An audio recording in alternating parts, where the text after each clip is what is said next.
Let the APG die. When you watch,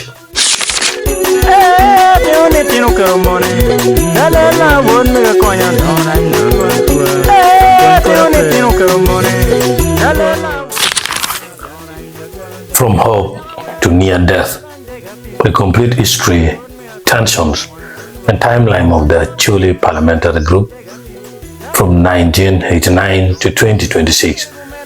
For more than 2 decades, the Acholi Parliamentary Group, APG, has stood as one of Uganda's most influential regional parliamentary caucus.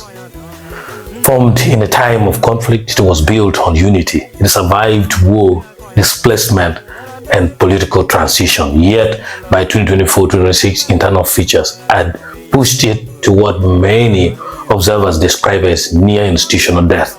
This is the full story, history, tensions, timelines, and the new political developments that have deepened divisions.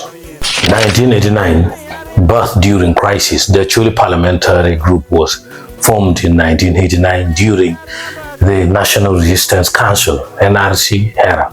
Northern Uganda was unstable, and Acholi leaders needed a coordinated voice in parliament. APG was created to advocate for peace and security, protect land rights, push for reconstruction funding, unite MPs across party lines. It quickly became a regional shield, a bloc that could speak collectively regardless of political party. In 1990s to 2006, war and survival during the Lord's Resistance Army insurgency, Acholi districts were devastated. APG members advocated for protection of civilians, humanitarian relief, reconstruction programs, resettlement support. Unity was not optional, it was survival. APG's strength came from discipline and collective positioning. 2006 to 2015, post-war politics and land battles. As relative peace returned, new issues dominated. Land disputes, especially power, resettlement tensions, investment and land acquisition concerns. Regional infrastructure funding. APG remained in function, but multi-party politics, reintroduced nationally, began reshaping loyalties. Maintaining across-party cohesion became harder. 2016 to 2020, quiet generational shifts. Newer MPs entered parliament, political styles changed, tensions began emerging around leadership structure, consultation processes, cooperation versus confrontation with central government. Though not yet explosive, ideological differences were growing. July 23, 2021, Acholi elected APG chair. On July 23, 2021, Acholi, a Laxalt MP, was elected APG chairperson during the 11th Parliament. The election was competitive.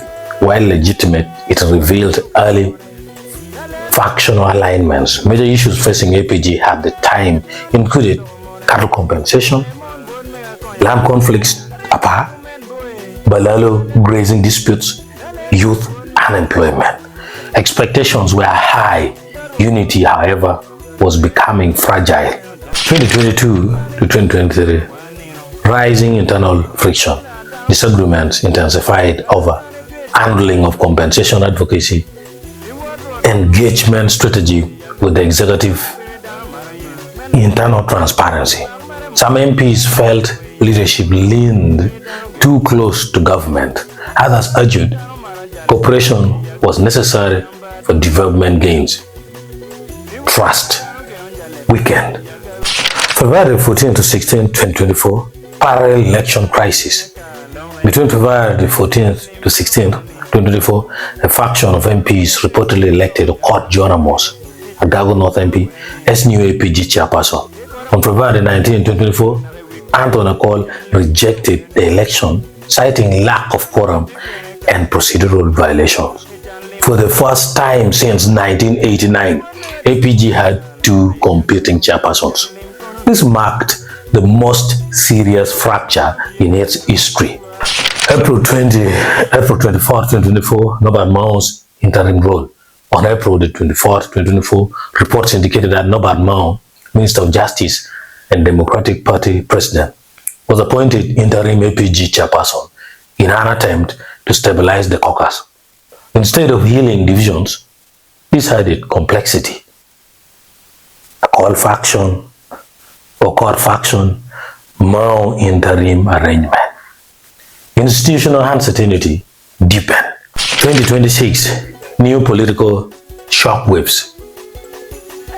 The most recent developments have introduced fresh tension into APG politics, and you are not yet even seeing.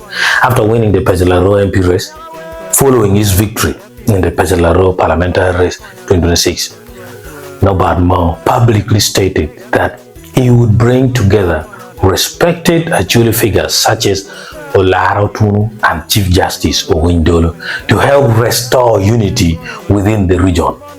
This message was framed as a reconciliation initiative, an attempt to rebuild Acholi solidarity beyond party lines. At this point, some believed APG could regain its original spirit. Like they say, a few days later, Mao shows interest in speakership. However, within days of his reconciliation message, Mao expressed interest in contesting the speakership of parliament. This shift dramatically altered political calculations inside APG. Why? Because speakership races are highly political and often polarizing. Once Mao entered the conversation, internal alignments began shifting rapidly.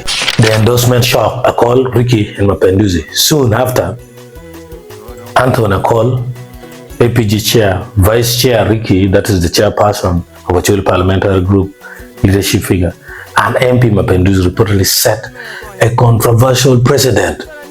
They were the first to publicly endorse Anita Mao for speakership, even before an official declaration process had concluded. This was politically explosive. Observers described this as one of the first instances in Uganda where certain regional caucus leaders openly opposed a senior regional political figure, Mao, in such a high-profile contest before internal consensus. And they were the first MPs in Uganda to back Anita Mao. Why this deepens APG fractures? This development introduces several risks. One, Mao supporters inside APG MPs who align politically or personally with Mao may feel sidelined or betrayed. Two, external influence risk. If Anita Mao becomes involved in speakership politics affecting regional alliances, critics fear she could indirectly influence future APG internal elections.